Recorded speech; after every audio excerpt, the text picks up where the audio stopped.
প্রিয় শিক্ষার্থীবৃন্দ, অনলাইন ক্লাসে তোমাদের স্বাগত জানাচ্ছি। আমি পলাশ পারে, প্রভাষক, ব্যবস্থাপনা বিভাগ, শেখ লুৎফর রহমান আদর্শ সরকারি কলেজ, কোটালীপাড়া, গোপালগঞ্জ। আমরা আজ তোমাদের সাথে একাদশ শ্রেণীর ব্যবসায় শাখা ব্যবসায় সংগঠন ও ব্যবস্থাপনা বিষয় থেকে আমরা ক্লাস নিব। আমরা আজ ব্যবসায় সংগঠন ও ব্যবস্থাপনা প্রথম পত্র প্রথম অধ্যায় থেকে আমাদের আজকের আলোচ্যসূচি ব্যবসায়ের সংজ্ঞা কি এবং ব্যবসায়ের বৈশিষ্ট্য।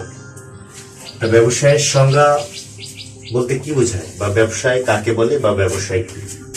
ব্যবসায় শব্দটির ইংরেজি পরিভাষা হচ্ছে বিজনেস, BUSINESS। বিজনেস শব্দটি এসেছে বিজনেস থেকে,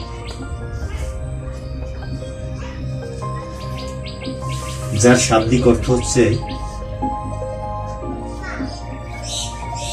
ব্যস্ততা। তাহলে এক কথা বলতে গেলে ব্যবসায় হচ্ছে ব্যস্ত থাকা, বা কোনো কিছুতে নিজেকে ব্যস্ত রাখা। আমরা একটু বিশদভাবে জানবো ব্যবসায় কাকে বলে। খেয়াল করো তোমরা, ব্যবসায় হচ্ছে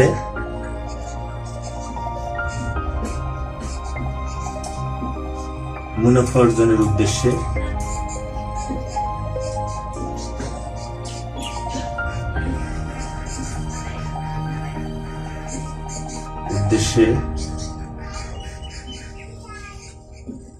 কোনো বৈধ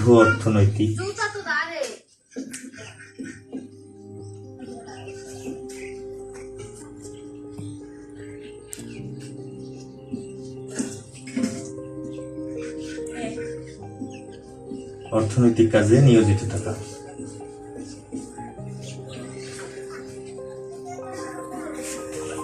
এখানে দুটি বিষয় খেয়াল করতে হবে, একটি হচ্ছে মুনাফা অর্জন, আর একটা হচ্ছে বৈধ অর্থনৈতিক কাজ।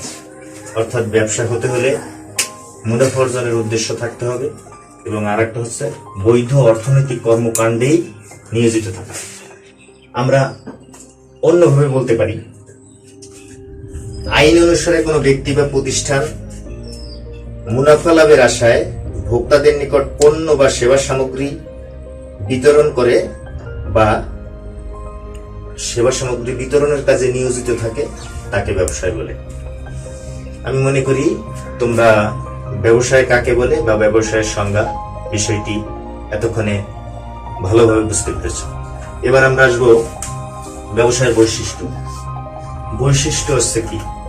বৈশিষ্ট্য যেমন একটা মানুষকে যখন আলাদা কিছু ভাবে অন্য মানুষদের কাছ থেকে আলাদাভাবে তাকে পরিচয় দান করে, তার ভিতরে যে আলাদা কিছু সত্তা থাকে, যেমন তার নাম, তার আলাদা কিছু কর্মকাণ্ড, তার আলাদা কিছু চেহারা, তার আলাদা ধরনের স্বভাব, তার আলাদা রুচিবোধ, এটা হচ্ছে একটা মানুষের বৈশিষ্ট্য। তখন তাকে অন্যান্য মানুষ থেকে পৃথকভাবে পরিচয় দান করে। ব্যবসার ক্ষেত্রে ঠিক তেমন ব্যবসায়ের যে বৈশিষ্ট্য সেটা আমরা এখন আলোচনা করব। ব্যবসায়ের কি কি বৈশিষ্ট্য থাকলে আমরা বুঝতে পারবো এটা একটি ব্যবসায় প্রতিষ্ঠান বা ব্যবসায়। প্রথম হচ্ছে মুনাফা অর্জন। আমরা ইতিমধ্যে সংজ্ঞার ভিতরেই বা ব্যবসায় শব্দ আলোচনার ভিতরে মুনাফা অর্জনের বিষয়টি আমরা নিশ্চিত হয়েছি যে ব্যবসায় হতে হলে অবশ্যই মুনাফা অর্জনের উদ্দেশ্য থাকতে হবে। মুনাফা অর্জনের উদ্দেশ্য ব্যতীত কখনোই ব্যবসা প্রতিষ্ঠান বা ব্যবসা হতে পারে না। দ্বিতীয় হচ্ছে উদ্যোগ গ্রহণ। উদ্যোগ গ্রহণ হচ্ছে কোনো কিছু করার জন্য প্রথম যে একটা তাগিদ সৃষ্টি করা, যেটা আমি করতে চাই, এটা আমার করা উচিত, এটাকেই এই যে সিদ্ধান্ত, এই সিদ্ধান্ত নিজের ভিতরে গ্রহণ করাকেই বলা হচ্ছে উদ্যোগ গ্রহণ। তাই ব্যবসা প্রতিষ্ঠান করতে গেলে অবশ্যই কারো না কারো উদ্যোগ গ্রহণ করতে হবে। তাই উদ্যোগ গ্রহণ হচ্ছে ব্যবসায় একটি বৈশিষ্ট্য। ঝুঁকি ও অনিশ্চয়তা। ঝুঁকি, যার ইংরেজি পরিভাষা হচ্ছে রিস্ক।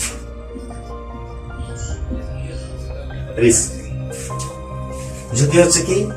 যেখানে লোকসান হওয়ার সম্ভাবনা থাকে বা ক্ষতি হওয়ার সম্ভাবনা থাকে, তাকে বলে ঝুঁকি। অর্থাৎ ভবিষ্যৎ সর্বদাই অনিশ্চিত। ব্যবসা প্রতিষ্ঠান করতে গেলে বা ব্যবসা পরিচালনা করতে গেলে অবশ্যই সেখানে লোকসান বা ক্ষতি হওয়ার সম্ভাবনা থাকবে। তাই ঝুঁকি ও অনিশ্চয়তা হচ্ছে ব্যবসায়ের একটি অন্যতম বৈশিষ্ট্য। পরেরটা হচ্ছে বৈধতা। আমরা বৈধতা বলতে কি বুঝি? বৈধ হচ্ছে যেটা অবৈধ নয় সেটাই বৈধ। অর্থাৎ ব্যবসা প্রতিষ্ঠানে এমন কোনো ব্যবসা প্রতিষ্ঠান করা যাবে না যেটা আইন অনুযায়ী বৈধ নয় বা সমাজ ও দেশের ক্ষতিকারক হয় বা আইন দ্বারা নিষিদ্ধ। তাই বৈধতাও ব্যবসায়ের একটি বৈশিষ্ট্য। পরবর্তীতে আসি 5 নম্বরে অর্থ সংস্থান বা মূলধন গঠন। অর্থ সংস্থান বলতে কি? অর্থকে ব্যবসায়ের প্রাণ বলা হয়। অর্থনৈতিক কর্মকাণ্ড ছাড়া কোনোভাবেই ব্যবসা প্রতিষ্ঠান পরিচালিত হতে পারবে না। তাই অর্থ সংস্থান নিশ্চিত করতে হবে। ব্যবসা প্রতিষ্ঠান করতে গেলে বা ব্যবসা পরিচালনা করতে গেলে সেখানে অর্থ সংস্থানের ব্যবস্থা করতে হবে, অর্থাৎ মূলধন গঠন করতে হবে, মূলধন থাকতে হবে। পরবর্তীতে আছে আর্থিক মূল্য। ব্যবসা প্রতিষ্ঠান অবশ্যই ক্রয় বিক্রয়ের একটি প্রতিষ্ঠান, সেখানে বিভিন্ন ধরনের পণ্য ক্রয় বিক্রয় হয়ে থাকে। তাই যে ধরনের প্রতিষ্ঠানই হোক এবং যে ধরনের ব্যবসা প্রতিষ্ঠান হোক, তার যেসব পণ্য বা সেবা সামগ্রী থাকবে তার একটি নির্দিষ্ট আর্থিক মূল্য থাকবে, যে আর্থিক মূল্যর বিনিময়ে ক্রেতা এবং ভোক্তা, বিক্রেতা এবং ক্রেতার মাঝে পণ্য হস্তান্তরে ভূমিকা পালন করবে। তাই পণ্যের আর্থিক মূল্য ও ব্যবসায়ের একটি বৈশিষ্ট্য। উপযোগ সৃষ্টি। উপযোগটা হচ্ছে কি? 7 নম্বরে, এটার সাথে আমরা অত্যন্ত বেশি পরিচিত। মানুষের অভাব মোচনের ক্ষমতাকেই উপযোগ বলে। অর্থাৎ যেসব পণ্য বা সেবা সামগ্রী মানুষের অভাব মোচন করতে পারে তাকে উপযোগ বলে। তা ব্যবসায়ের ক্ষেত্রে উপযোগটা আরেকটু বিস্তৃতভাবে আমরা বলতে পারি। অর্থাৎ একটি পণ্যই বিভিন্ন সময় বিভিন্ন ধরনের উপযোগ সৃষ্টি করে।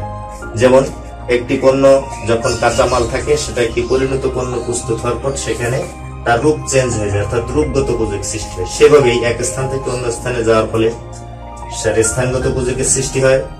আবার পণ্যটি যখন এক সময় থেকে অন্য সময়ে তাকে সংরক্ষণ করা হয় তখন সে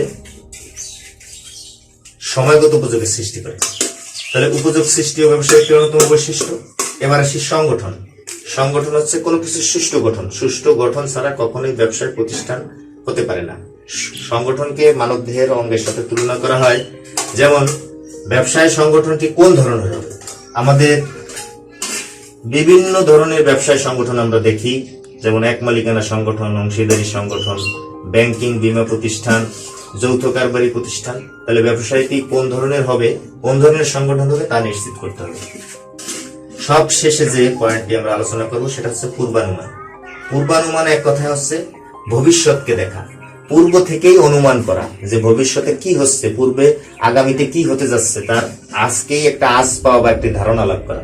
তাই ব্যবসা প্রতিষ্ঠান ব্যবসায়ের পূর্বানুমান ধারণা থাকতে হবে। যারা ব্যবসা পরিচালনা করবে তাদের পূর্বানুমান বা ভবিষ্যৎ সম্পর্কে দূরদৃষ্টি থাকতে হবে। আমরা যেমন একটি উদাহরণস্বরূপ বলতে পারি যে এখন গরমের মৌসুম, আগামীতে শীত আসবে, নভেম্বর ডিসেম্বরে শীত আসবে। তাই কোন পোশাক কারখানার যেসব উৎপাদনকারী প্রতিষ্ঠান আছে এইসব পোশাক কারখানা সামনে শীতকে রেখে এখনই শীতের বিভিন্ন পোশাক তৈরি করবে।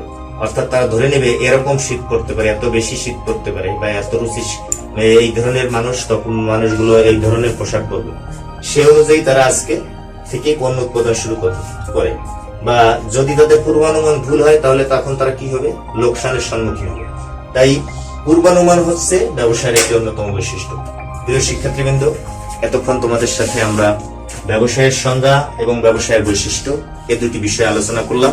আমি মনে করি তোমরা ব্যবসায়ের সংজ্ঞা বা ব্যবসায় কাকে বলে এবং ব্যবসায়ের বৈশিষ্ট্য ভালোভাবে আয়ত্ত করতে পেরেছ। ধন্যবাদ সবাইকে। এই করোনাকালীন সময়ে যে যেখানে আছো, ঘরের ভিতরে আছো, তোমরা সবাই ভালো থাকো, সুস্থ থাকো। তোমাদের মঙ্গল কামনায় এখনের মতো বিদায়। ধন্যবাদ।